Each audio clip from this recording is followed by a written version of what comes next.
Welcome to AV with Ashish and Naveen, where we bring you the most interesting people doing something with AI for India or in India.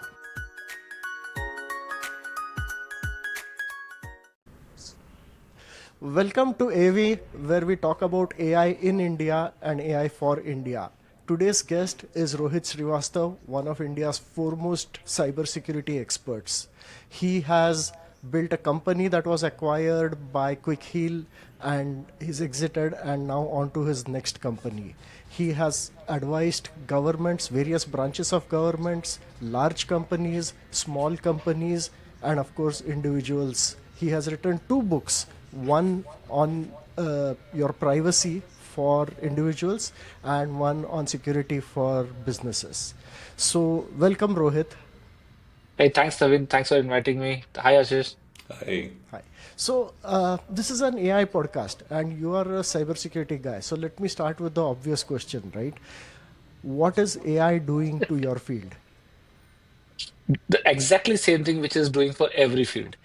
Massive, massive disruption, but again, known to only those who care to look around and who are seeing that, oh, is there something happening? Yes. And there are a lot of people who don't bother about what's happening. For Yeah. them, even in security, nothing is happening in AI. Yeah. Well, I mean, there are a lot of people for whom nothing is happening in security. Security is a waste of time until they get attacked, right? So until they decide to pay me double. Yes, exactly. Yeah, but for the people paying attention, right? Or, why should people pay attention, especially to AI? So a lot of good things and bad things both are happening in AI, in security world. Yeah. In any case, security world has always the good and bad both together. Yes. With AI as well is the same thing which is happening.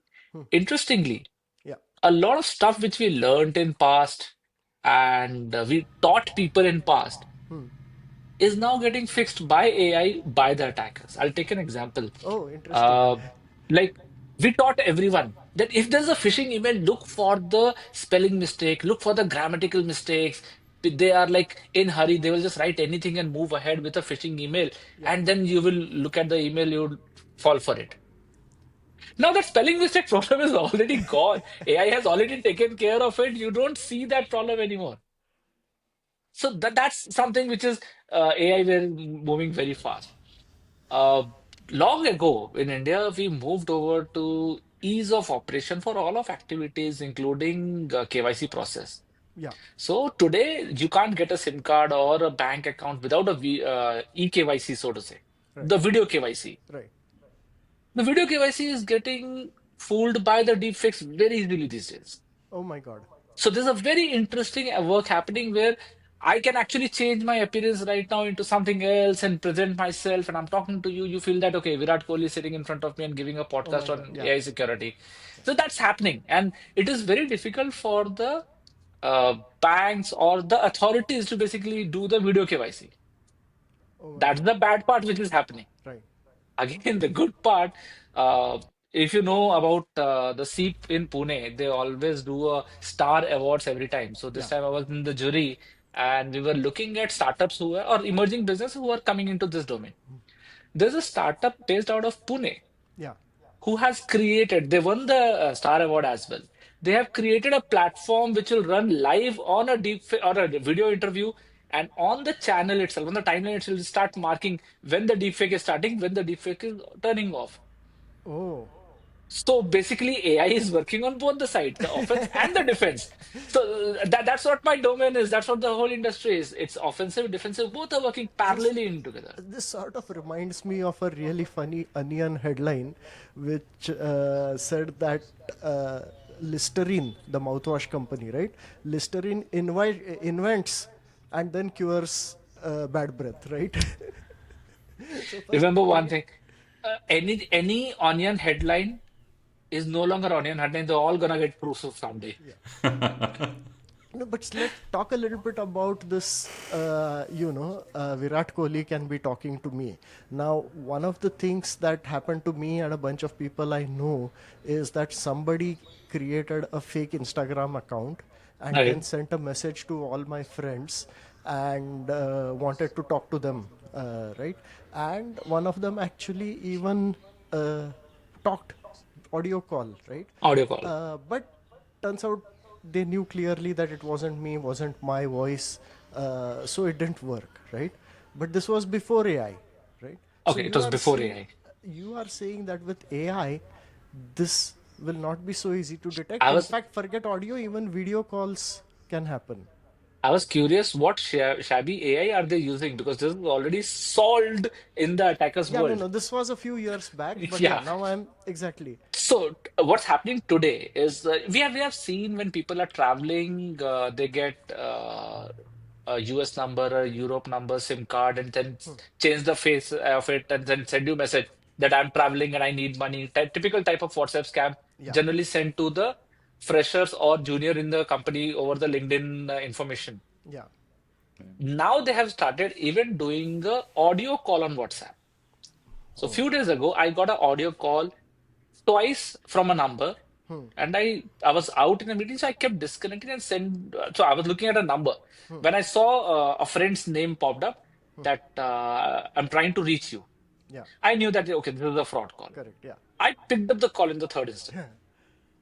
It was because I'm in the industry, I can identify, but it was 90-95% similar to his voice. Wow.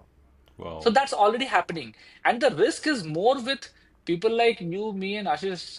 Why? Because our voice is already out there on internet. Uh, So Right. getting the sample for is the easy. AI to learn and reproduce is very easy. Do you know how much of a sample they need to be able to reproduce your voice? 30-40 seconds. Oh my god, that's it. 11 Labs, I think, does in 30-40 seconds. But if you give a longer audio, It'll be it better It'll be only. better. understands your pauses, it understands your special pronunciation of some words or some alphabets. Okay. Doable. So, I mean, that much audio, pretty much everyone's audio must be out there somewhere, right? So, not putting your audio out is not a solution, which is good for us so that, people will come on our podcast, Right. not giving them an excuse. So, I guess this has to be prevented from the defense side, right? Yes. What is your suggestion around that? So people have already started working on it. The example which we took, then there are more people who have started working on it. There's a company based out of Bangalore. Uh, I've been mentoring them. They are now the initial example we spoke about, very clean English in a phishing email. Yeah. So they have started working on that. That okay, for your organization, what is the baseline of the email language, email communication, Oh and the my type god. of email you get, and any anomaly on top of it, which is not a humanly possible job to do. Yeah, yeah, Any anomaly on top of it would be identified and notified well before that, okay, this email looks suspicious. yeah. Even if the spelling is correct, even if the grammar is correct, even if everything is perfectly fine, you'd still get. So there are companies who have started working on it. One of the biggest domain in our, or rather subdomain in cybersecurity, I would say, was to do the attack monitoring and attack analysis, which practically when you, or till now, it was a human intensive activity. All the logs of system will come into a central event management platform. It will remain in that. People would create rules to filter them, and human eyes will observe them 24 by 7 to identify anomalies. So let me just interject here to understand the situation, right? So Yeah. basically, uh, there is a company, right? And if you're a company, you have a bunch of computers, you have a bunch of servers, you have email and all of that. Pretty much all the time, someone somewhere in the world is trying to attack your servers, right? Very So, well possible. I mean, if there is a small company here in Pune who thinks, hey, we are too small, why is anybody going to attack us? Is that likely? That's a fake misnomer people have that, oh, we are so small, why will they hack us? That thing is already gone out of the window. Anybody can get attacked. Yeah. And plus, it is now a legal requirement in India to maintain the logs of last Okay. 6 months. Okay. And there are hefty penalties around that, although a lot of people do not know about it, so Oh they're my God. still happy, ignorant. But Yeah. yeah, there are laws around it. Yeah. Now, the point is, for them, for as a company, for them to understand whether they are being attacked or not. Hmm. The systems will generate log, the servers, the firewall, the devices will generate log. And by log, you mean that basically every little thing that happens on every computer in the entire company is being logged, right? Is, So if is I written just is written in one line, one line, one line at a time. right, so if I just open a browser and go to gmail.com, that will cause probably 50 lines of logs, right? Maybe more than that. Maybe more than that. Because So there's a now, DNS query, there's an IP query, a lot of activity right. going on. That. And But that's that from a somebody user has side. that That's from somebody a user side. Let okay, me put it from the outside. I okay, have a firewall, the typical yeah, network. Oh, yeah, I have a firewall. I kept a firewall and I'm connecting to internet. yeah. Is anybody trying from outside to get in? Hmm.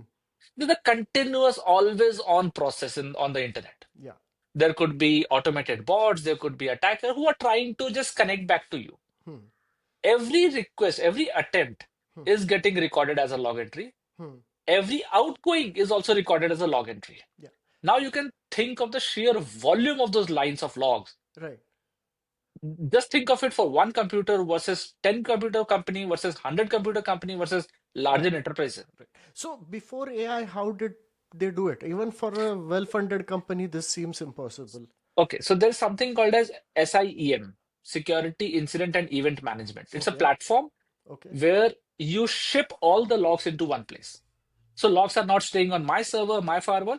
There's an automated method. You just put the server IP, all the logs will go and store in that one central place. What tons and tons of logs are coming in there. Hmm. There you have rule-based analysis engine, or Hmm. there you had rule-based analysis engine, Hmm. which would scan and say, "Okay, boss, this is normal, this is normal, this is normal. Oh, something interesting. Normal, normal, normal, normal, something interesting." So And that then people created rules on top of it. right. That okay, if any time you see something moving away from the baseline, Hmm. let me know. As the engineer who's sitting, the analyst who's sitting there, let him know. Yeah. Okay, so this is sort of like you're standing on a highway, and you're trying to come up with rules of what is acceptable behavior on the highway and what is not acceptable behavior. You'll come up with 10 rules, 20 rules, and then somebody will manage to do things in a way that is 21st not way or 22nd way. exactly And even today, they get missed out from a SOC if the SOC is not smart and intelligent enough. right. Smart and intelligent, okay, that's where AI comes in. That's where AI comes in. Okay. So now, so these SOC analysts or security operations center analyst, whose job was to sit down and look for anomalies and create sense out of it, that's automated. I personally know at least 8 to 10 such companies who have created that. And in that, because of the seniority of the people who are working, they're called as L0, L1, L2, L3 employees. Hmm. The L0, L1 is taken care by AI today. Okay. Okay. And I'm saying the 8 to 10 such companies I know of who have this mechanism where you just give them the log, it'll let you know only when there is a serious anomaly and something issue is finding out. Okay, so should I feel sad that L1, L0, L1 employees got fired, or should I feel happy that many more companies are now secure? Or the third way, the L0, L1 employees are now trained and groomed to go further and learn more and do better activities with the help of the AI. Well, So you that's what I spoke said. about Happy and yeah. unhappy both. Unhappy in a way that because most of the colleges they end up teaching students the same old stuff. Do a ethical hacking, do a SOC analysis. Good. For another 1 or 2 years, you will still have entry level jobs for SOC analyst. Unless the campuses start teaching them more about the advanced skills like threat hunting or deeper analysis, till you start teaching them, that range of students will have a problem. So on a fresher side, yes, I'm worried and I'm not so happy. But somebody who's willing to do and learning for them, move on, do the better job. Okay, and can AI help them with the learning and the doing the better job? Oh yes, but it is going exactly same in the very old-fashioned manner. I mean, when 25, 30 years ago, when we were in colleges, it was not that okay, this is the syllabus and you have to read this. Ah, We all went outside of the syllabus, tried a lot of stuff. yeah. Even today, we find 1 or 2 students randomly who are doing that. and we happily take them as interns and take them into our company. Yeah. But most of the people who do not, we know that, okay, you are still sticking to the same rut, and your horizons are still very limited. Yeah. People who have done these experiments and played around in colleges in their cybersecurity club or activities and going beyond, oh, I will do bug bounty. People, when they have graduated from that level above, Yeah. we do get very interesting students, and it's actually helpful for them as well. So, I mean, when you said that, people who go outside of syllabus, you're interested in them, an interesting thought occurred to me, which is that if it is in your syllabus, it is worthless because AI can do it, right? So, the only things that have any worth are things that are outside syllabus. That was harsh and rude, man. But yes, in a way, correct. So anything which is there in the syllabus means it's already there. There are multiple books on it, and there are multiple content on it, and it can be done. It's important for the kids to know. Understanding and knowing the basics is important. Yeah. You have to look at the logs once naked. Then you understand, okay, this is how a log line looks like. Or else you're always that, okay, do I point here or point here to get the result? That's not going to work in the long run. I remember our times, we had Ethereal and no, Wireshark at that point of time. We used to call it Ethereal, Yes. where a lot of ease of the packet analysis used to come on the screen. Even then, our professors forced us to look at the streaming screen of TCP dump. That this is how the packet actually looks like. What you're looking in Wireshark or Ethereal is a refined way of that. So that's what we have done, and that's not important for everyone. Know your basics strong. Once your basics are strong, then it becomes easier for you to learn further skills, enhance, and grow ahead. So, as very much a newbie to this field, and I'm very much trying to analyze it from a economist point of view. What I'm getting from the conversation that both of you had so far is that the cost of attacking an entity online and the cost of defending that entity online has fallen exponentially over the last X years, say maybe 10 years or so. And what I'm Not exactly, but I'll come to that. Yeah. Okay, so that's one point of misunderstanding already. And second, it's not just the time and effort, and you'll correct my understanding there, but also it's almost as if these jobs can be, at a progressive rate, be automated at lower levels. Second part, yes, but the first part, the cost of protection is not going down. Actually, it is going up. Per threat or across the entire Across organization? the industry, across the industry. Why? Because the cost of doing the attack is going down. Correct. The skill set required to do a successful attack is going down exponentially. As we were talking, it's not like the attacker has to know a lot. All he need to know is know five, six tools, which he can double click and something has happened. Right. But from a defender point of view, you need to understand all of those and start blocking all of them, which actually increases the cost a little bit. Not exponentially, but yeah, the cost is going high. The cost of protection is not same as it was a few years ago. And second layer, almost incomprehensible to the people who are running the business. So they are not in the business of providing security online. And Correct? one implication of what you're saying is that this field is very quickly going to get so complex that it simply cannot be your, let alone core area of specialization. Even as a sub-core area of specialization, you can't spend enough time on it. The But person that who's running the small business. the business, yeah. Yeah. So then let's look at it from some other angle. Uh, there were rules and regulations to run a company. Then there come the whole service tax regime, which came in. Then came the whole GST methodology. Now GST R1, GST R2, GST R9. It's going up and ahead. There are so many compliances you have to do. I would call it them as a cost of doing business. You have to. Right? You can't say, oh, I'm doing small business, so I don't care about GST. No, it doesn't work. Although it works that way until a threshold. But yes, you can't say that, oh, I'm just doing 10 crore of business. Why should I be bothered about taxes and GST and EPF for my employees and insurance and all of that? You can't say no to them because that's cost of doing business. Similarly, security. is there as a cost of doing business. You have to understand that okay, this is not desirable, but at the same time, you can't live without it. Yeah.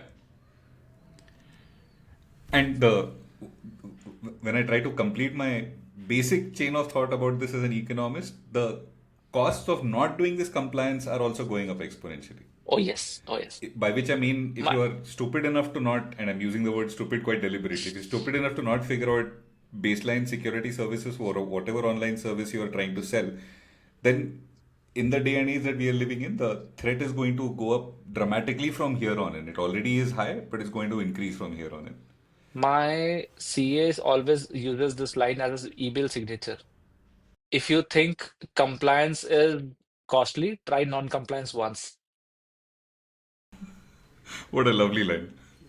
So this reminds me of, I mean, I know a bunch of companies like this where it's, companies small enough that they think that these big company security things don't apply to them.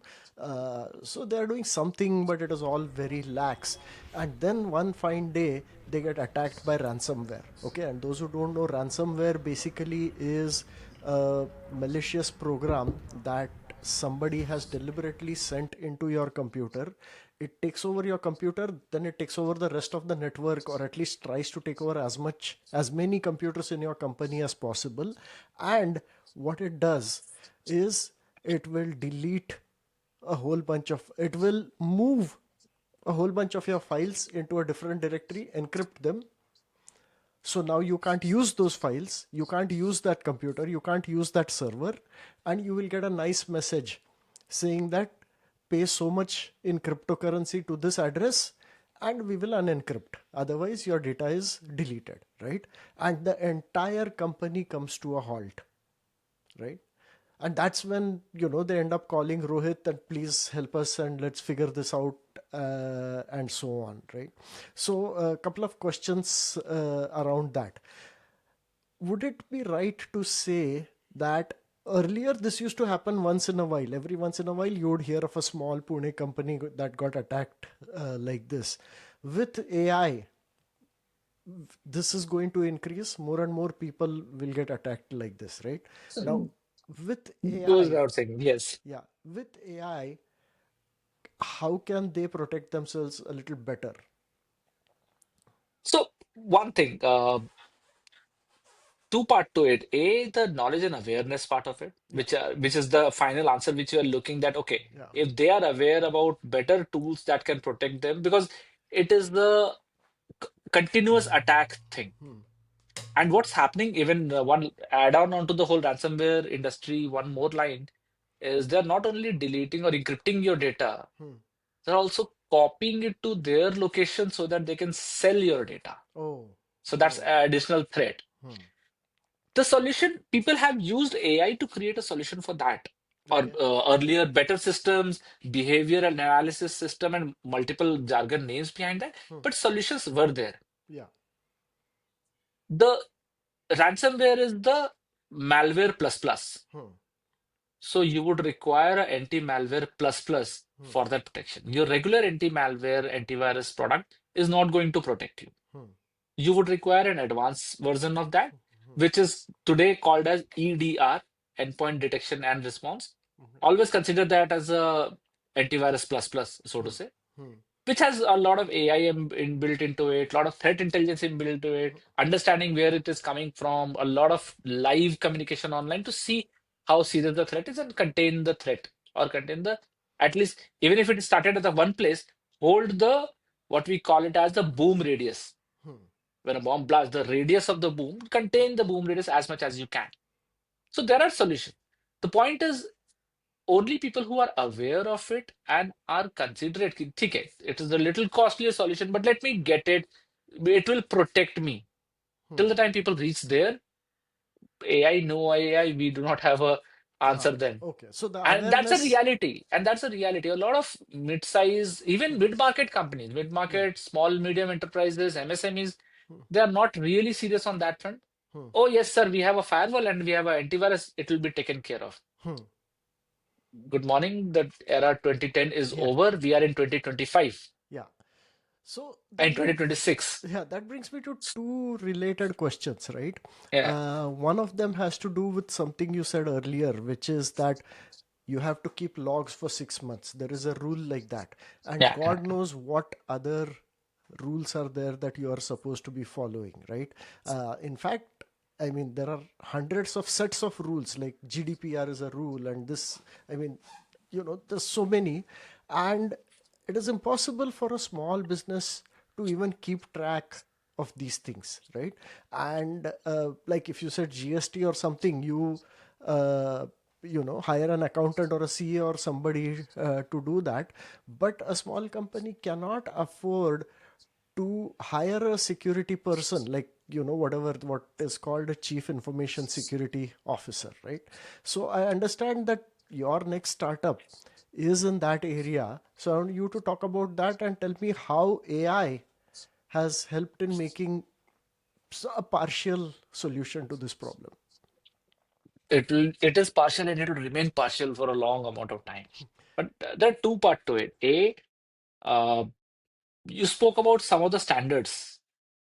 Currently, what we are working on is taking a gist of 270 different standards from the globe. 270 standards, and we are not done yet. Think of it, so many rules and standards are there in the world, or guidelines are there in the world, which tells you how to do security or what is to be finally done in the security. But the problem is, Wait, and just we before have, you continue, why yeah, do I care about 270 different security standards? that's the total number we are seeing in the world right now. The total applicable to you may be little less. It could be handful, 5 or 2 or 10 or 15, depending on the geographies you're working, depending on your industry. Like, I'm working in an industry where I have a lot of user data, like an e-commerce or Hmm, healthcare company. hmm. As an e-commerce, if my customer is also in Europe, now I'm Yeah. expanding my business, everybody want to expand business, get more money. Hmm. But Oh, yeah. with new territory comes new guidelines, Yes. the way Spider-Man style would say. Correct. You are going into new territory of business, you will have more compliances and standards there. Why are they different? Why are they created that way? Because one standard for the world would have been very difficult. Hmm. Why should I bother about Right. it? Yeah. So every smaller segments have been created, and then geographically, Hmm. there is GDPR, but that's for European reason. Hmm. Then there is DPDP Act in India. Hmm. Then there is different privacy norms at California, different Hmm. at Brazil. Every place have their own as per their choices. Right. And you sell to one customer there. Now suddenly you have to deal with that entire set of rules. Suddenly, you have expanded your business in that domain Hmm. or that geography. Hmm. Like, I'm handling data of people. Hmm. Suddenly, I have started handling their healthcare data as well. Hmm. I'm not asking for much, Hmm. but because my system has some fancy feature and AI, I want their face recognition data Hmm. and their fingerprint data. Suddenly, you have gone into a domain where you are handling their sensitive personal information. Yeah. Or you're doing analysis, a tool which will do analysis on their blood report from last Hmm. 7 years and give them a graph and chart what you should eat, what should not. Suddenly, you have gone into a healthcare data. Hmm. The compliances on you increases there. Hmm. Hmm. So yes, out of 260, not everything is applicable. Hmm. But then you need, again, you say that, okay, Rohit, you tell me what all to be done. I'll give you a list of activity. Hmm. Ashish would say, why I should listen to this? Do I believe that Rohit is the only authority in the world who knows everything in security? There could be a lot of stuff which Rohit doesn't know. To solve that, the compliances and standards came into picture. That, okay, this is your guiding principle. People have worked toward it. This is your North Star. Just follow this. That one North Star is now 270 plus North Stars. There are different in Australia, you have something different. In ANZ, including New Zealand, you have something different. Japan, China, India, everybody has their own standards. How do you manage them? And then second problem that comes, most of the standard, if you look up, read the paragraph. It's a very typical legal language that is not understood by majority of the people. Yeah. What happens is now people say, okay, something has to be done. But what? I reached office in the morning. Tell me 10 things which I need to do. Where should I click? What should I do? So what we're trying to build is compile these standards, Hmm. get the main action item from them. So basically pick up the framework, Hmm. create risk item out of that, that what are the risks they are Yeah. trying to solve, Hmm. what are the tasks Yeah. which a company should do. Then suppose there is one task which is applicable to laptops. There's Hmm. one task which is applicable to firewall. In my company, I have 4 firewall and 100 laptops. So then the task is now getting multiplied with the number of assets Yeah. and action item are getting created. Yeah. This action item requires less of a brain by the junior most person in the team to come, look at the screen. आज मुझे ये करना है. What should I do today? Hmm. Read it, go ahead, do it, come say, I've done it, taken care. Now, this is good in a one way. Hmm. With AI, everybody has this fancy feel. The CISOs and the CEOs and the leadership has this fancy feel. Oh, then why should my engineer go ahead and do it? Just put a button there. I'll press the button and everything will be done. Hmm. Sorry to burst the bubble, sir, but the governance is not there yet. Ha. If you leave it on the agents, Hmm.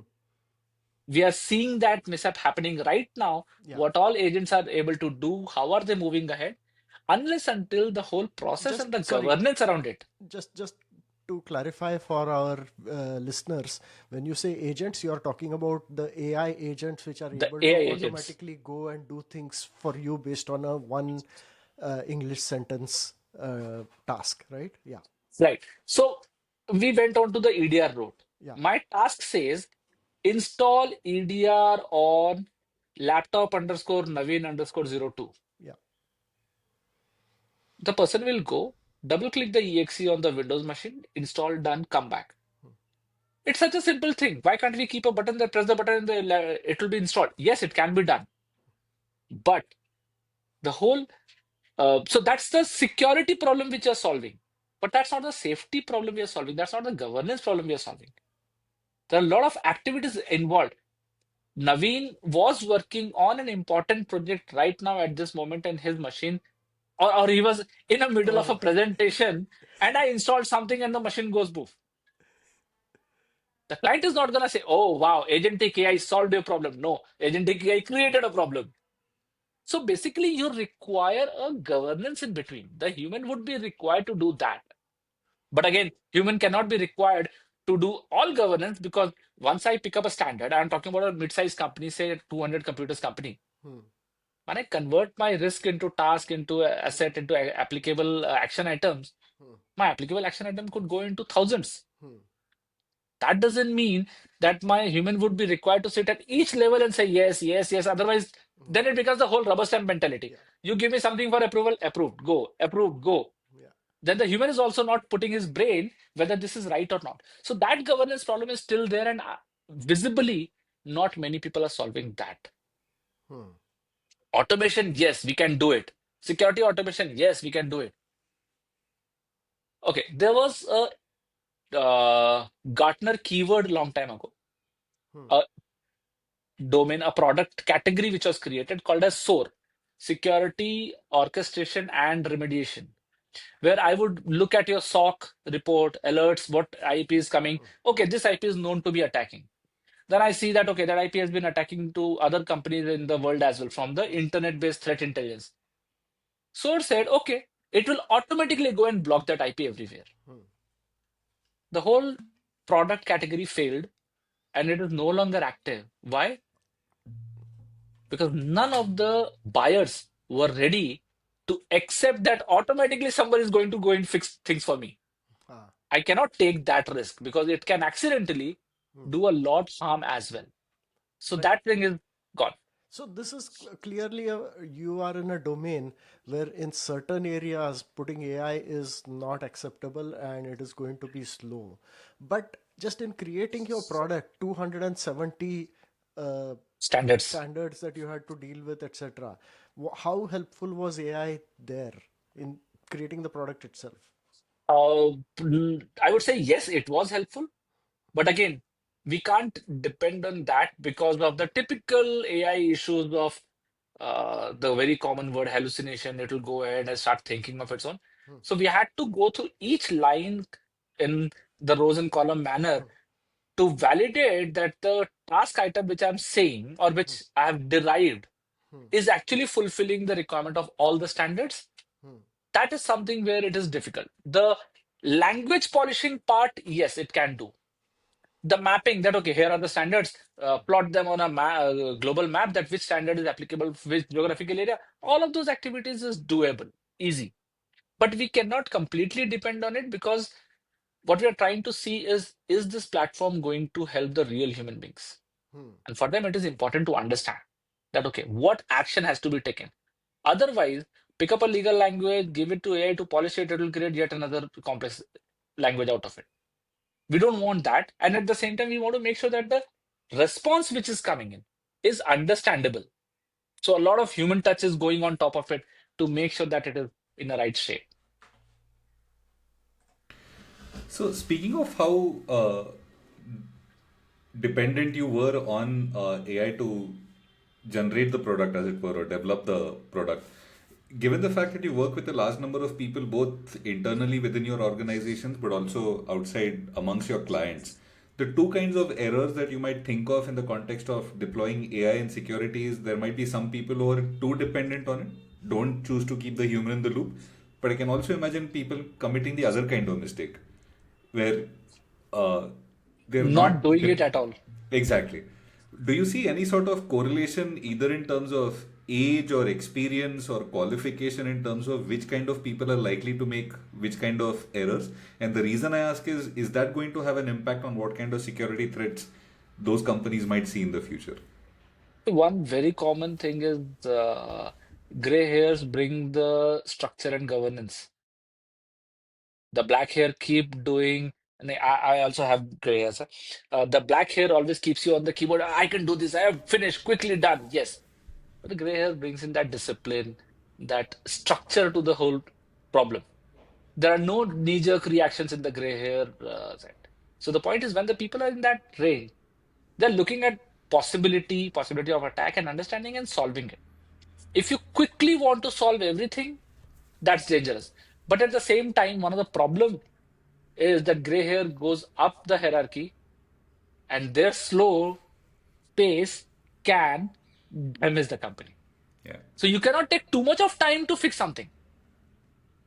But you have to understand what's going in market, what kind of newer attacks are there, and what is the baseline solution for that. You can't have a solution for every attack possible. You can't have so many point products, but you need to have a solution which can cater to a multiple stuff. And a lot of such problems can be solved by a right thought, right architecture built in one time. I'm not saying built at the beginning. It can be done any point of time. But once you have built it, a lot of such attacks or stuff are possibly taken care of. Why? Because there is a structure to your complete madness. And that will help protect newer issues, fair enough. The way India operates in that domain, I like that very much. And I'll bring that to common words, common language. In US, you can go to a stationery shop, buy a checkbook, write a check and issue. Yeah. In India, you cannot. It has to be a fancy paper printed by that bank only. Why? Because we learned from issues across the globe and we said RBI has decided that this will be the method. RBI decided yet another interesting thing. Once the check is there, the first teller who's looking at your check cannot enter those number into your account that you have received this money. Unless until the check goes, gets cleared, and comes back. Oh, that's so much of bureaucracy, so much of slowness in the process. In US, you drop a check and suddenly the money appears. But isn't the money actually coming in from the sender's account? No. Then you have to claw it back. Now you're suddenly into a situation that user is confused. Oh, I had money. So there are the frauds of that kind. Oh, see, I have given money. It's in your bank. I gave it accidentally. Give me some of that. When you go to actually cash the check, there's no money in the check. So you are lost from your own side. Why did we all had all of this and RBI worked long way to bring this in? Because with our socioeconomic structure, the population we handle, the awareness level we handle, let the process be in a way that it is not easy to do such kind of activities. It's helping us. And today, when we are seeing a variety of frauds across in the Western countries, those are not even possible in here. Why? Because the structure is created in a way. That's how comes in when the senior user versus new users, when they take decision, when they act, all of this comes into similar structure. Yeah, it's fascinating that you use those examples. But first, to back up a little, I loved your black hair, gray hair analogy because by definition, I become the best security expert who's ever lived. But on a more serious note, so when you speak about the kind of system that we have for checks and therefore the kind of security philosophy almost, I, as a person who teaches statistics, tend to think of it in terms of type 1 and type 2 errors. So it's almost as if with the American system, a check is presumed innocent until proven guilty. But in our system, it is the exact opposite. A check is presumed guilty until proven innocent. And like you said, that probably is for a whole variety of reasons. Trust may be one of them. Having a optimal level of friction may be another. There could be quite a few reasons for those. In the context of thinking about AI and security, I tend to think as a person who teaches statistics that we are better off going with caution first, at least in the initial years, before trying to think of whether we can go into the American check system, so to speak. Is that something that you, one, in principle agree with? And what does the early trends in AI security look like to you? Is it better to go with safety first, even if it means a deliberately slower and less efficient system? See, there comes a dilemma of the CISO, the Chief Information Security Officer. That's like the traffic cop which is standing at one place and can stand only at one place. The rest of the whole highway is free for people to do all those wheelies and do fun stuff on the highway because it is cool. That's the problem with the CISOs these days. Because AI is so cool, everybody want to experiment, and the management says, no, we should support use of AI. I want my people to learn things without understanding what is the way it is going in the other way around. And this is not only with the gray or white hair or black hair scenario. You heard about the CISA chief story last week, right? The US No. has an agency called as No. CISA, Cyber Infrastructure Security Agency. The chief, the on-duty chief right now, he has uploaded some confidential data on the openchatgpt.com to analyze. And it became such a big news. I can imagine. ChatGPT in CISA office is banned. You cannot use it. He took a special permission that it should be allowed for him to use. And when he was using it, he uploaded some confidential data. So I tweeted about it. Don't worry about your data. Somebody somewhere is uploading a lot of other secrets. So you don't have to worry too much. But yes, that's happening. So people who are there who want to try out, they also have to understand from that thought process from which the security leaders are coming in or the management is coming in that, okay, use it. I want you to explore, but understand how it works. You can't start uploading everything and start getting answer and then start blindly using the answers as well. I have seen email coming to me. Hello, John. Now you know where the whole mail is going on. The whole copy paste of email I have sent it. Hello. You can't be so dumb while using the AI. The human intelligence has to be there. Take help. And that's what even in the security industry, people are saying, take help, Right. try it out, but understand what you're trying. Understand what is the bad part of it. And it is just another set of awareness, I would say. They need to understand how the product work, what is the way. So in the beginning, with the machine learning era, now we are in AI era, there was an ML era. ML era, everybody used to talk about that. Okay, you need a lot of data to be fed to the system for the system to learn. Okay. That got ingrained so much that people today understand that whatever I work with AI platform, my data is going to go somewhere and the system will learn on it and come back. Whatever they say in their marketing decks that we don't use their data, someone I am from a clan of community who says, boss, we don't trust you, whatever. And Right. had it been so trustful thing that your uploaded data is not used for further knowledge of AI, this CSI episode with OpenAI data upload would not have been become a big news. So we know somewhere somebody is doing that. See, not bad or good per se, because everybody practically believe that what ChatGPT has said, ki we do not Yeah. use your data to make our system learn Right. something Right. and do stuff like that. Yeah. But again, the question is, and not only with ChatGPT, with any of the platform, do you trust what they're saying? That becomes an important aspect in every senior leadership and security guys. They are saying they are not using it, but are we sure? A very popular email service provider who's also a advertisement company says we do not read your email. Yes. I know your human beings are not reading email because I have my friends working as project manager of that particular tool. I know your human beings are not reading it, but is your AI system reading it to learn something, to show me the right ads? So something somewhere can be going in. And people have that fear that I don't want that to go out. I don't want that part of the confidential information to get out. Plus, it is not only the model which you're talking about. Now there are a lot of wrappers on top of it. The model may not keep my data or learn from it, but the wrapper, we don't know what is it doing. Yeah. The wrapper can keep it. So that paranoia has to be there. You can't just keep blindly uploading stuff onto places. But at the same time, yes, a lot of people, at least they say that they are not using it. I am 90% human, 10% the conspiracy theorist guy. So I would always think that no, Yeah. there's something on the other side Right. which may not be right. Let's be cautious here. Yeah, I mean, there I want to push back a little bit on that because I mean, you are in the security space, so you have to be extra paranoid about everything like this. But for most people, uploading their data on ChatGPT is not really going to cause a problem because even if your data gets used by ChatGPT to train their next model, your data is such a small part of the training data that it's anyway not going to go into the model's memory, right?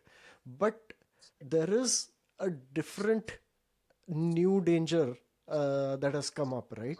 Which is that if you are using agentic AI, right? So your AI, you're given it access to your documents and you say, okay, do this analysis on my documents.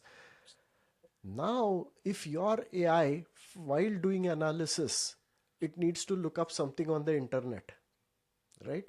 And it goes and reads, let's say, I mean, I'm trying to say that these are Excel spreadsheets from last 3 months of data of my company and do the analysis and come up with a graph, right? And to do some analysis, it goes to the internet, it reads some internet web page. Now, that web page can contain a malicious instruction to your agentic AI, which can send the data outside the company, even though the AI didn't want to. The AI company has no interest in your data. It's just that a random website was able to give your AI instructions to do bad things, right? So that is a new danger that everyone That's a has new to. danger. I agree. I agree. And And if I could interject in passing, I would strongly encourage users to go visit Rohit's LinkedIn page. is there something interesting recently? I'll have to check. But yeah, I keep doing those stuff and Malicious articles around instructions it. Yeah. to AI must be there on his LinkedIn. So you're talking about the about section. Yes. You're talking Yes. about the about section. Yes. Yeah, I've played that. But I have not removed it yet. Yeah. Oh, interesting. But yes, there are guardrails which are people talk about those guardrails and protections. There are protections which are coming up. There are systems who are working on that. A lot of startups, a lot of enterprises, they're trying to protect that side of it. Yes. But again, we do not know because the biggest software industry paradigm has been ship it first. Ah, So yes. they build something, they ship it, and then they look at okay, what guardrails, what security, what control. So that kind of things will always be there. And It may not be that, oh, OpenAI as a company or Anthropic as a company is malicious. Hmm. But as you said, there are wrappers on top of it. There are other integrations on top of it, which may not be rightly configured. Hmm. And then maybe some model is there created to work only on the financial data, Excel sheets coming in from India and a physical geography called as Maharashtra. Hmm. That is, then your single file is a valuable data. Hmm. Your Excel file may not be valuable in the whole pool of 20 billion token world, Hmm. but in this geographically defined activity, it is very important. So one of the things that people do when they're worried about their data going to these cloud AI providers is that they download AI models and run them locally, at least the small ones. And often one of the best small models to run like this will be a Chinese model, right? So what are your views on that? The podcast is going on internet, right? Yes. So I have to be really careful what I say there. But yeah, three of us know each other in person, have met multiple times in person. You know what my views would be. But for the sake of the podcast, the point is offline models, again, is there a back online connectivity behind it? Hmm. Is there a way heartbeat is going out? Is there a way your model can be updated? Hmm. And while it is happening, is it one-way communication or two-way communication? Hmm. I'll take you back to 2013. There was a pre-AI era. ML and DL were still there. Hmm. 2013, there was a lot of noise about a phone company making very popular phone and distributing in India, and the app used. There are a bunch of apps which will pick up the data and take it to their local servers. Hmm. A lot of hue and cry happened from the Sarkari corridors, and then, oh, this is wrong, this is not right. That company bought a server in India and redirected. Every data will be going into India. Hmm. Suddenly, people were very happy. Oh, now the data is going to Indian servers. Do you know there is a backend connectivity which is called as the BCP-DR connectivity between two servers? One is here and one is their country, and the data is flowing. Earlier, you knew what data is going out. Now you do not know what data is going out. Oh. So the point is, do you know if there is a communication happening, or do you believe that there is a communication not happening? So understanding that is important. And that, a very old statement also comes into my mind. 2016, Usenix conference by Enigma. Rob Joyce was the then chief of a unit called as TAO, Tailored Access Operation in NSA US. It's a very fancy name for one activity that go offensive on people, break into people. It's just a fancy name of department there. He said on the stage, if you want to protect, know your network, what's in there. If you want to protect a system, know that system well enough, deep enough before using it and while using it, because you may or may not know it. We know how that system works. So we have ways of breaking into it. Hmm. If you yourself are aware of the whole system, you can protect it, and then you are keeping us out. Hmm. Exactly same thing, right? If I do not know, it's a very simple thing. Oh, very fancy model, download. I will bring it from Hugging Face, bring it onto my local machine, run it, and oh wow, very good. Everything is looking very hunky-dory. Do you even know what's in there? Do you know how it is working, how it is communicating? That's one aspect. And a lot of people do mistakes there, which is a very typical behavior these days. Whatever is working, go ahead, copy it, bring it down, put it on your machine, run it. Oh wow, working. I'll bring you another security anecdote to this. Before ChatGPT said everything is right, Stack Overflow said everything is wrong, right? In Stack Overflow, there was there are people who have posted exact commands that, Hmm. okay, if it is not working, here's the command, copy and run it on your system. Attackers understood that's a very nice way. People look for tutorials online, go copy it and run it onto their system with admin or a root privilege onto their system, Hmm. which is possibility. They created the JavaScript in a manner that you go and copy what you see, and what you feel is getting copied is not what is getting copied. Oh God. What you get copied is a malicious string after the copy statement. Hmm. So it runs what it is supposed to, but at the same time runs something malicious as well because you just copy, Hmm. paste, enter, and that's where the problem begins. We have so much of habituated of doing this in the whole industry, tech industry. Copy, paste, run, dekhi jayegi. Let's see what it does. The malicious code also comes in the similar way, running with your permission, by your hands, your system, which is injected by someone somewhere. There's a deeper cultural point that I want to explore here, and it's early days yet, but I think all three of us are starting to see evidence of this. We are in the era of Claude bots and mold book and science fiction territory. But the reason I bring this up is because I know entirely serious people who are quite good at what they do, who are telling me with a straight face that they have given Claude bots access to their computer. The thought fills me with horror. I'm sure it fills both of you with horror as well. But I'm equally sure that both of you know folks who have started to think about doing this or are already doing this. The cultural point is even these people 3 years ago would have said Pagal hai kya if they had been told that you will be doing this 3 years down the line. But I start to see evidence that this culture of, okay, let the AI do it, how does it matter anyways, is going to increase. So the counterpoint to what you're saying is that I would think that there is at least a chance that there's a cultural shift of people becoming much more laissez-faire in terms of what they give over to AI. How much does That that worry you, the cultural aspect? that gets attributed to one very popular statement in India. Two words, chalta hai.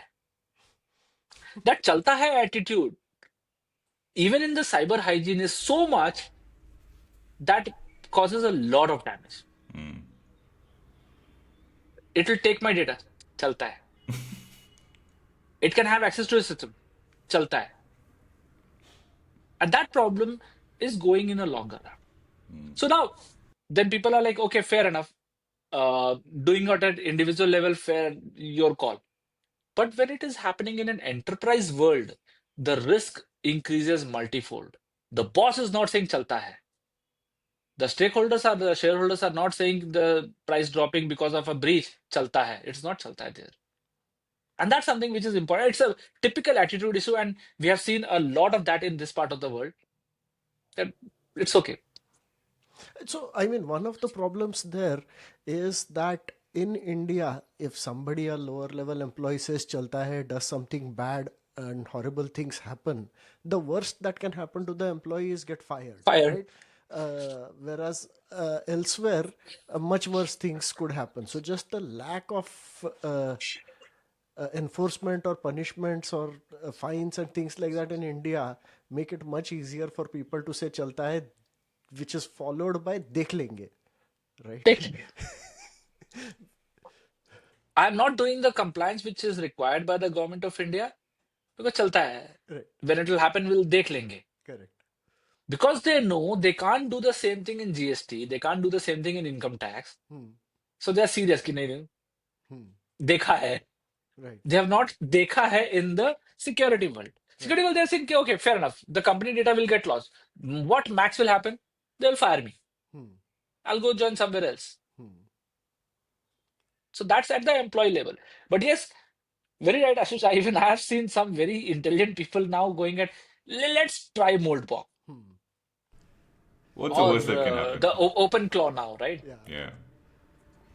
So, Rohit, if you were, right, cybersecurity czar, AI cybersecurity czar, and given a bunch of budget in India, what would you like the government to spend that on?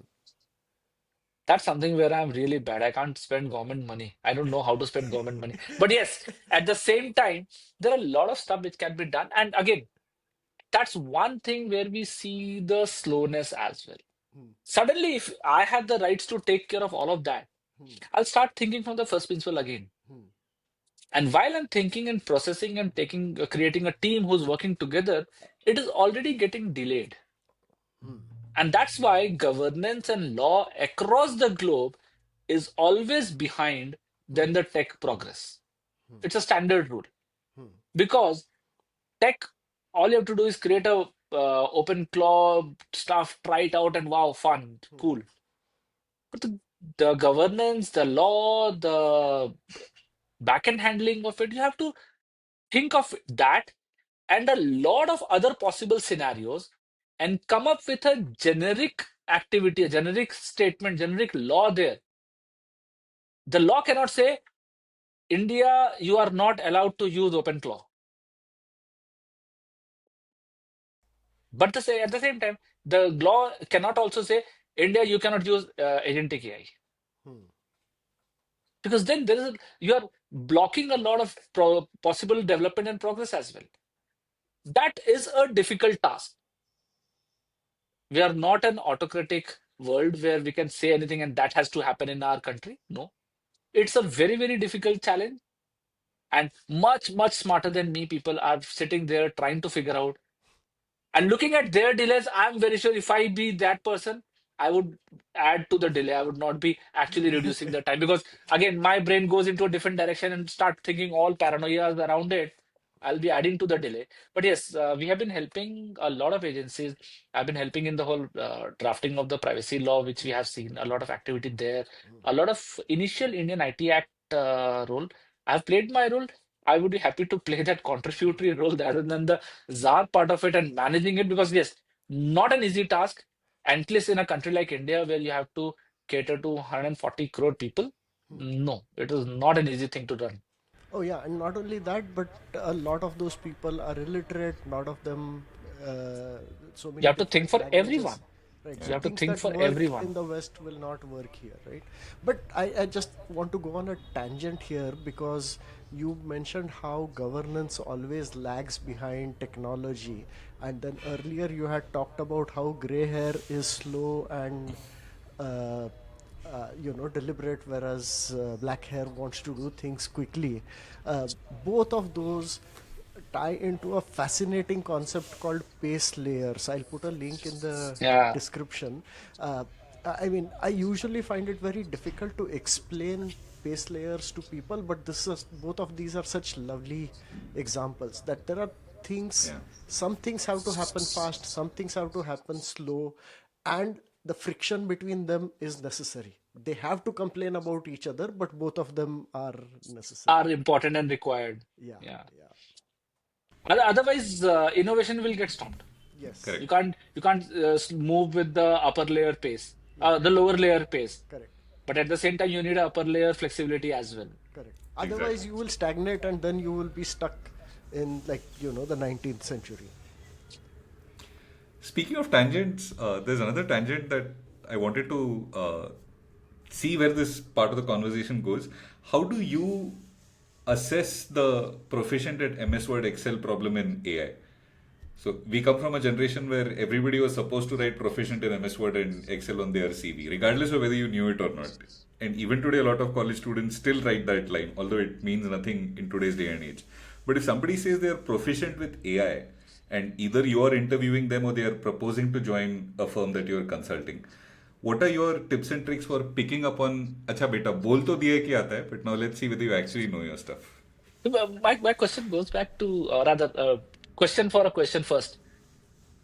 We have been talking about MS Word, Excel, PowerPoint. My question to both of you, at this level, after running it for so many years, what do you think? What percentage of that whole platform do you yourself know and use Oh, for MS Word or at Excel? great question. I would say I'm much more proficient at Excel than I'm at Word, but Excel also I would put myself at about maybe 40% or so. I mean, no, not at all. No? So I have a friend who had joined the MS Excel team, and he said that 95% of the feature requests they get from their customers are for features that Excel already has. Already has. Which we are talking after so many years, three of us have been using that Yeah, platform and using effectively. yeah, And for you, Ashish, I would understand. You play with numbers. Actually, something. And even when you are saying 40%, a youngster would have said, Sir, Excel, I know full. Yeah. 80, 90%. There are only few things which I need to know. That's the problem point. Yeah. But at the same time, there are automated, rather AI-based CV filtering systems, which will kick your CV out if you have not written AI in it. Yeah. So to get to the human being to talk to you and assess your this thing, you have to write AI, and I know AI Yes. and dump in a few words there. Correct. But at the same time, it's again similar. We have seen CVs, and I'm talking about some 12, 15 years ago, which would write, I know operating system, Windows XP, comma, 2000, comma, 2002, comma. And Yes. so that has been there. Even today, people write that, okay, I know this, that. But again, 1 inch down the skin, you would understand how much they are the moment you start talking to them and give them a few problem statements. Right. And that's where the filtering has to happen. Your AI-based filtering system will always look at keywords. It cannot go beyond keywords. Yeah. So one of the questions we ask our guests is, that AI is eating up so much of your domain. Would you recommend that students still join this field? But in your case, I am thinking that AI is not really eating your domain. AI is making it even more important. Is that accurate? See, in my domain, AI is weaponizing both attackers and defenders. Yeah. So It is actually weaponizing both. The defenders have created so many interesting tools around it. There was a time when people would learn certified ethical hacking in their school and come back, and I am the ethical hacker. I will do security testing of your website. It's a point and click utility now. AI has brought it to a level where all I have to do is give a URL, it will automatically go scan, give me all the reports, tell me how to fix. yeah, And now there are people who are working on buttons to, okay, go fix it, go fix it, go fix it. So that part is getting weaponized. Security assessment is getting weaponized. So in our domain, say, my professor pushed me to a right domain long, long, long ago. That this domain is not going out of fashion for a long time. yeah, Such a visionary. At that point of time, that even today I feel, oh, I still have a lot many years left in this career. yeah. So It's a pretty good. much, I mean, in all the other podcasts, when the guest says, you know what, I'm worried that students joining this domain might run into problems, we should just tell them to join Cybersecurity. cyber security, right? Let them go and join cybersecurity. Creative mind, exploratory mind, and very interestingly, the curious backbenchers are the best one to come into this domain because they just want to have a way out of it. And that's what we do. You're looking for ways out and preventing other people's ways out, right? Ways out. I mean, backbenchers by definition tend to look for ways out of the classroom to begin with. So they've had the training of a lifetime. Yes. And we say, even to my team here as well, I always say, try to be as lazy as possible. Because to be lazy, you will try to automate and you'll try to figure out an easier way of doing your work. And in security domain, it's very important. Not by cutting corners, by giving the outcome, but be lazy so that you don't have to keep doing it again and again. And that is actually working out big for me from last so many years. Even in the IT infrastructures domain, I used to tell my juniors and my students, if a task has to be done 3 times, after first time, just automate it. Even if it is that going to be used for 2 more times. And then they realized a lot of those tasks were to be done tens and hundreds of time later on. Automate that.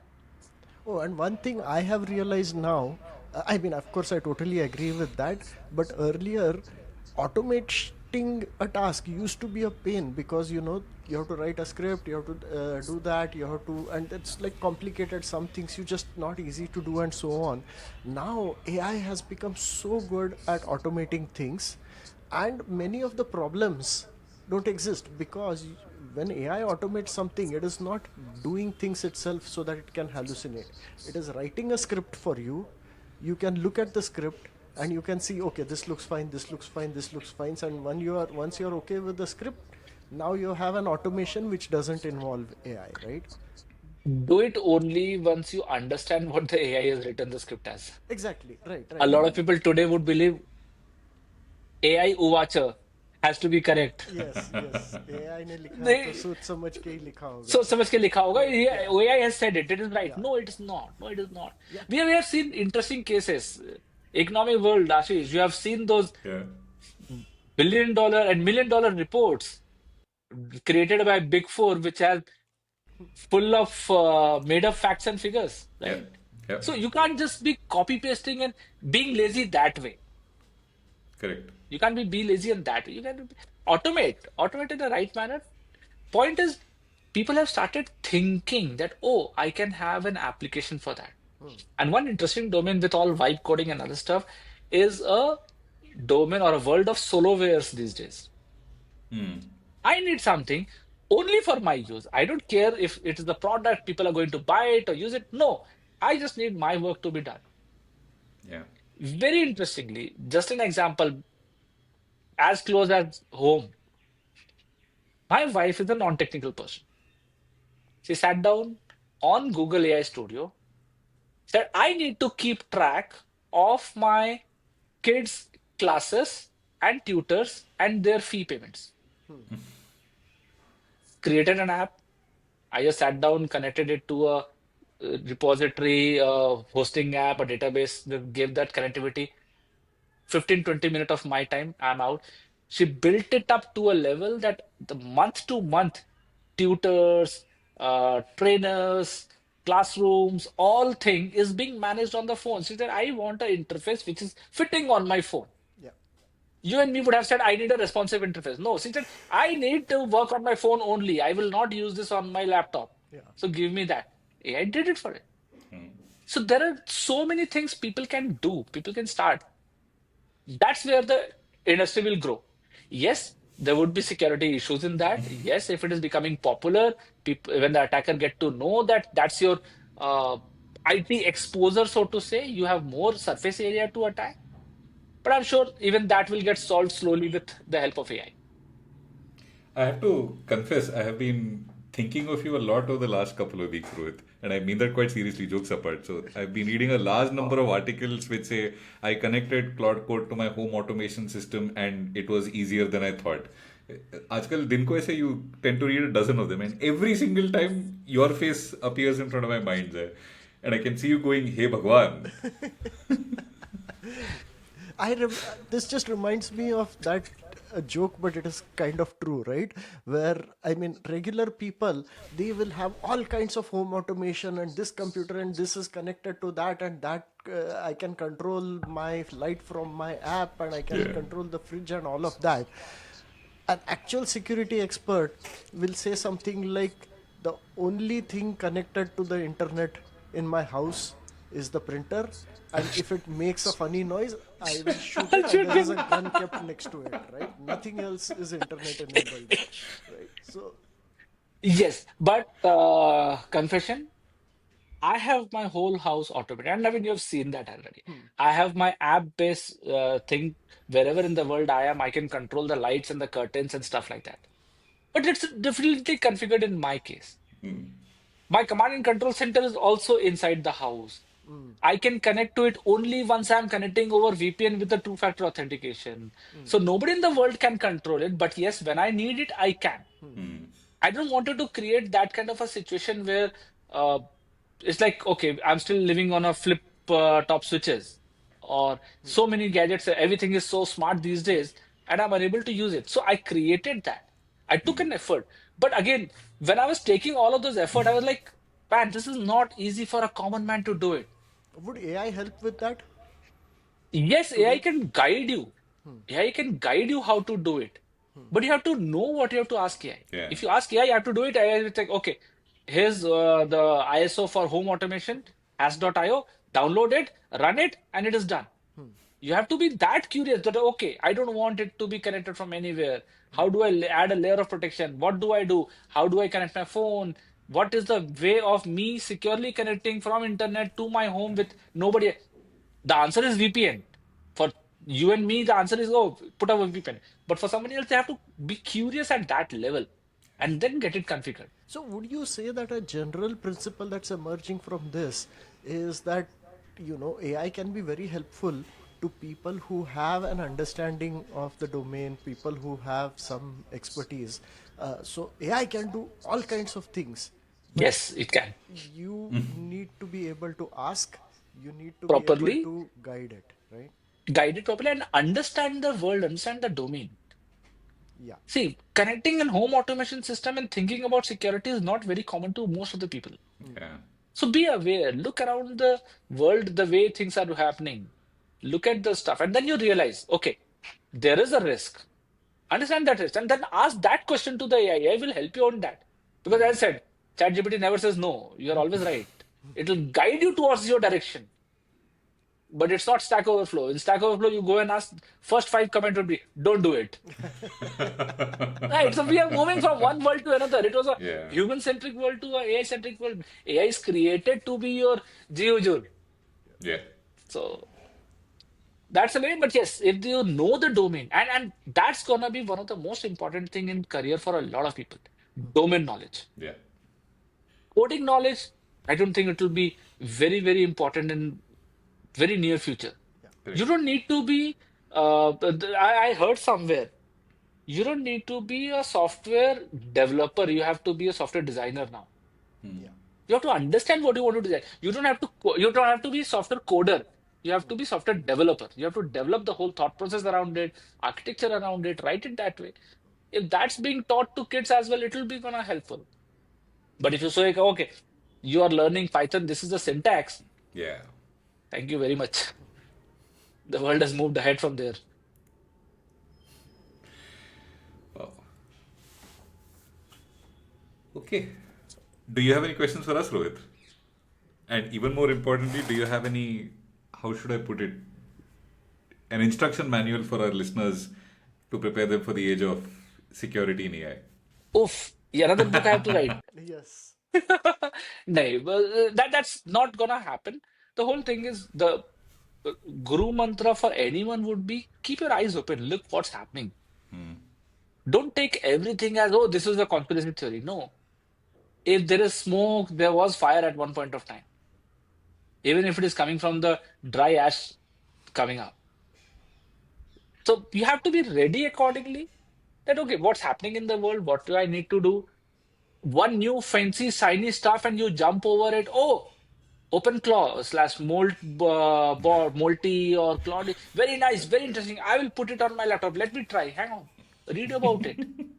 And believe me, one part of my brain says the whole mold book is a joke by some set of developers who are just doing it for fun. One part of my brain is still saying that and then says, was no, the world is moving ahead. Maybe it is real. We will get to know someday soon that, okay, it a joke by a bunch of friends sitting in some corner and said, let's fake the world with a fake agent social media. But yeah, but that's a reality possible as well. Yeah. So only thing is be aware, adopt it. Even for enterprises, adopt it. But listen to your security guy. Just have an understanding. If you don't have a security guy, Navin, write my number below. I'll get a lot of leads from here. Yes. Once I have a number, a lot of people will call me. Yeah. You feel free to call me. I'll be your security guy. But the point is, listen to someone who understands that domain and gives you a risk, not a blockade. That no, you cannot do this. But understand your risk. That these are your possible potentially risks and potential benefits. You take a call. And speaking of phone numbers, what else should we be putting next to it? How can people quite seriously reach out to you? Twitter, LinkedIn, or the actual phone number? Rohit11. Rohit11.com. Twitter is Rohit11. LinkedIn is Rohit11. That's how I've been known. That's how people know me. Said, happy to help, happy to connect. Lovely. First call is free. After that, I bill. No, but having said that, I've been helping companies for the last so many years after the lock-in period of my first acquisition completed and said, boss, let's get out. I started helping companies since then. There are some customers who are there with me from last 6, 7 years. Still, I'm there on the board just to listen to their new ideas and tell them, okay, yeah, go slow, or what is the right way of adopting it. I've been on the board of few companies just for that purpose. That okay, whatever you're thinking or planning, what are the risks? Understand, get it from anywhere, any security expert you know of. Get this information from there that the plan which we have, are we on the right track? Are we thinking correct? Because your on-premise CISO or in-house CISO may always be saying absolutely no, Yeah. because for them the task will get multifold increased. Right. Yeah. The work will go multifold increased. Get someone who is guiding you in a right direction that, okay, you should look at this, these are the risks, how do you take care of the risk, and it's good. So, I mean, this is just very interesting that even an earlier podcast, what the guest said, and this was more in the context of undergraduate education. I asked that can ChatGPT now help you educate yourself? And he said, absolutely yes, but you do need guidance from somebody senior. So, I mean, the theme that is coming through is that AI will help, but you need guidance from somebody senior. So, networking, reaching out to people, those with expertise seems like one of the important skills that we need to all develop. Oh yes, oh yes, that would be very much required, because that's only going to help people in a long run. Yeah, You can't think of the all possible scenarios on your own. yeah. And also, Your guide may not be fully knowledgeable and aware of that domain, yeah, but the direction they put you in yeah. is more important. Right. And this doesn't have to be a commercial thing, right? Lots of people are happy to give guidance as long as it doesn't take up a lot of their time, right? Correct. You should reach out and Or ask. it could be the last Thursday, have beer together. Yeah, Last Thursday of absolutely. every month. Yes, yes. Yeah, I mean, what Rohit is referring to is Pune Knowledge on Tap that Ashish, I, and a few other people started, where knowledge with beer is given out. And one of the reasons we started it was exactly this, that people connections are going to be increasingly important in a world where AI eats up the other things. Exactly. No, just a minor correction. Knowledge is given out, beer you have to pay for. Yes, knowledge is free, beer you have to pay for, right? Unfortunately, yes. So, and another reason we started this podcast is for the same reason. It gives us an excuse to reach out to people. So, thank you, Rohit. Thanks a lot, I Ashish. know you well, but this helped us connect better, and hopefully, this will help many other people connect to each other through this. That's important, and that networking is gonna be so as the saying goes, your network is your net worth. Yeah. Absolutely. So that will help you in the longer run in this AI, or maybe some new stuff coming out in next few years. True enough. Thank you so much, Rohit. Thanks a lot, Ashish. Thanks a lot, Naveen. Thank you. Bye. Bye. Thank you for listening to AWay. Please subscribe to catch our latest episodes. For details and for past episodes, check out away.in. That's AIVEI.in.